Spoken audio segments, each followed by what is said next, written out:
предыдущих сериях. Это шоу о том, как 4 девушки пришли на мастер-класс MW курс для того, чтобы под чутким руководством профессионалов с нуля создать свои изделия из эпоксидной смолы. Получится ли у них с первого раза, или кого-то ждет позорный провал? Уже совсем скоро мы узнаем ответы на эти вопросы.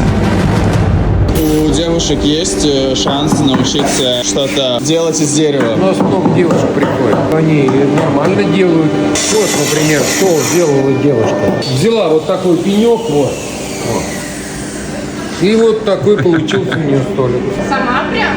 Стачивала, выравнивала, заливала, смолу готовила. Все она сама делала. Вы меня возьмете работать? Чего? Она хочет с вами работать.